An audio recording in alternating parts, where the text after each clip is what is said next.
Goa versus Mumbai city ম্যাচটা draw হওয়ায় মোহনবাগান উড়িষ্যার কতটা লাভ হলো দেখা যাক। প্রথমে লিগ টেবিলটা বলে নিই।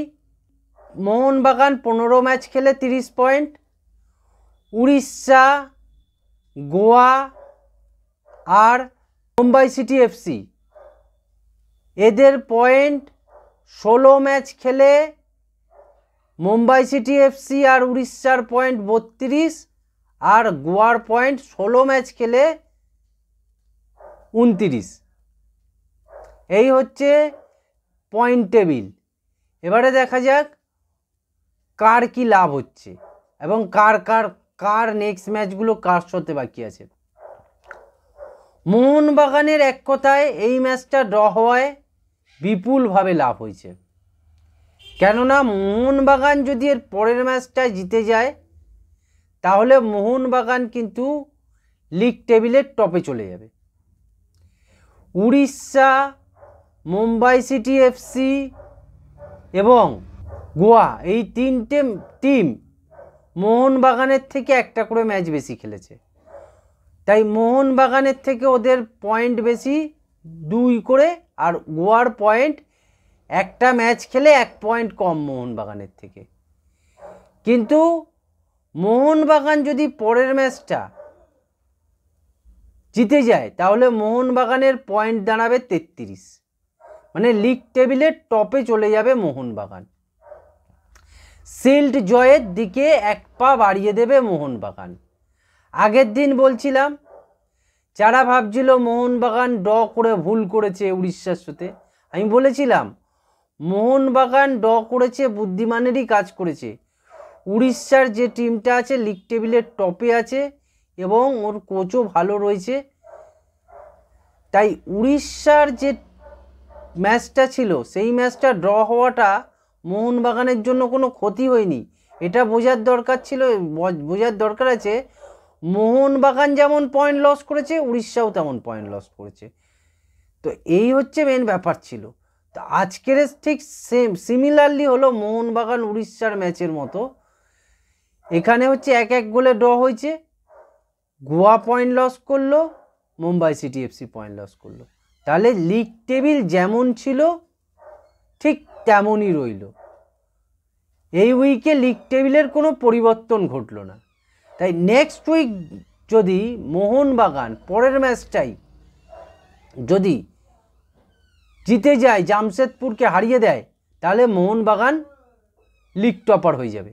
এতে মোহনবাগান সমর্থকদের এবং মোহনবাগান টিম ম্যানেজমেন্টের খুব আনন্দ হওয়ার জায়গা আছে, কিন্তু এই আনন্দটা লাস্ট অবধি ক্যারি করতে হবে। আমি প্রথম থেকেই বলছিলাম যে এই ম্যাচের লিগ কে জিতবে, লিগ সিলটা কে জিতবে সেটা নির্ভর করবে কিন্তু সেই মোহনবাগান আর মুম্বাই সিটি ম্যাচের রেজাল্টের ওপর।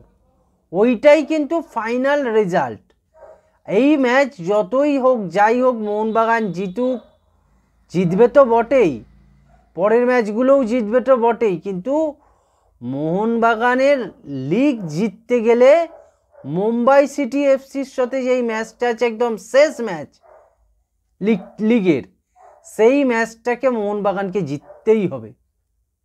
তবেই মোহনবাগান লিগ টেবিলটা জিতে শিল্ড নিয়ে মাথায় করতে করতে আমরা আমাদের কলকাতার জনগণ লাফাতে লাফাতে আনন্দে উল্লাসে মেতে উঠবে। এইটাই হচ্ছে মূল বিষয়। এবারে দেখা যাক মোহনবাগানের নেক্সট ম্যাচগুলো কাটার সাথে আছে। 1 আছে জামশেদপুরের সাথে, তারপরের ম্যাচটা আছে ইস্টবেঙ্গলের সাথে, যেটা আমি বলেছি যে পয়েন্ট কোনো ম্যাটার করে না, লিগ টেবিলে কে কোথায় আছে সেটা ম্যাটার করে না। ডার্বির কোনো নাম্বার হয় না। সেদিন যে ভালো খেলবে সেই হাসতে হাসতে বাড়ি ফিরবে। তারপরের ম্যাচটা আছে কেরালা এফসির সাথে, তারপরের ম্যাচটা আছে চেন্নাইন এফসির সাথে, তারপরেরটা আছে পাঞ্জাব, তারপরে বিএফসি, তারপরে মুম্বাই সিটি এফসি। এই কটা ম্যাচ মোহনবাগানের বাকি আছে। এবারে দেখা যাক মুম্বাই সিটির কার সাথে ম্যাচ বাকি আছে। মুম্বাই সিটির ম্যাচ বাকি আছে পরেরটা খেলবে পাঞ্জাব এফসির সাথে, তারপরেরটা খেলবে জামশেদপুরের সাথে, তারপরেরটা north east, Hyderabad, Orissa, Mohun Bagan super giant. এবারে উড়িষ্যার ইস্ট বেঙ্গলের সাথে খেলবে, চেন্নাইন এফসির সাথে খেলবে, পাঞ্জাব এফসির সাথে খেলবে। এখানে উড়িষ্যাকে একটা বড় ম্যাচ খেলতে হবে, সেটা হচ্ছে মুম্বাই সিটি এফসির সাথে। তারপর নর্থ ইস্টের সাথে খেলবে। এবার দেখা যাক গোয়া কার কার সাথে খেলবে। এরপরেরটা ইস্ট বেঙ্গলের সাথে খেলবে গোয়া, পাঞ্জাব এফসির সাথে খেলবে, বেঙ্গালুরু এফসির সাথে খেলবে, হায়দ্রাবাদের সাথে খেলবে, জামশেদপুরের সাথে খেলবে, আর চেন্নাইন এফসির সাথে খেলবে। এই এত কটা ম্যাচ গোয়া খেলবে। গোয়ার ভাইটাল ম্যাচ বলতে গেলে বেঙ্গালুরু এফসির ম্যাচটা, জামশেদপুরের ম্যাচটা। মানে গোয়া লাইনটাকে ক্লিয়ার করে নিল আজকের ম্যাচটা জিতে। এটা কিন্তু বোঝার বিষয় হয়ে গেল। গোয়া লাইনটা নিজের ক্লিয়ার করে নিল। গোয়া আর মোহনবাগান যদি পরের ম্যাচটা জিতে যায়, তাহলে গোয়ার সঙ্গে মোহনবাগানের পয়েন্টের ডিফারেন্স হবে 4 ম্যাচ। মানে অলমোস্ট 2টো ম্যাচ লাগবে গোয়াকে মোহনবাগানকে ধরতে, ঠিক আছে, যদি জেতে। তো এই হচ্ছে ব্যাপার। গোয়ার এর পরের ম্যাচগুলো খুবই ইজি আছে, অনেক তুলনামূলক। মোহনবাগান, মুম্বাই সিটি এফসি, উড়িষ্যা, এদের থেকে অনেক ইজি গোয়ার ম্যাচ। গোয়া যারা ভাবছে যে গোয়া লিগ টেবিল থেকে সরে যাচ্ছে, না, গোয়া কোনো বড় ম্যাচ আর খেলছে না, টপ 4-এর কোনো টিমের সাথে খেলছে না।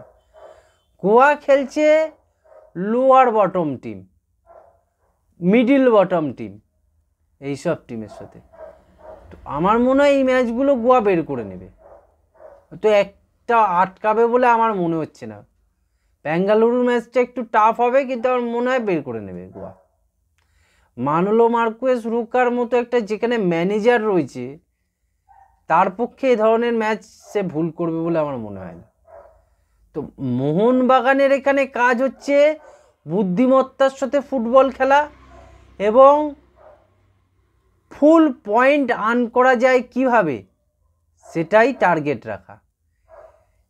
পয়েন্ট লুজ করলে কিন্তু গোয়া ব্যাকফায়ার করবে। মুম্বাই সিটি এফসি মোহনবাগানের ম্যাচটা যতটা গুরুত্বপূর্ণ, এখানে গোয়াও ততটা ভ্যালুয়েবল। উড়িষ্যার থেকেও গোয়া আমার কাছে ম্যাটার বেশি করছে, কেন গোয়ার আর কোনো টপ 4-এর টিমের সাথে খেলাই নেই। তো এই ছিল আজকের ভিডিও। আপনারা ভিডিওটাকে শেয়ার করুন, ভিডিওটাকে লাইক করুন এবং চ্যানেলটাকে সাবস্ক্রাইব করুন।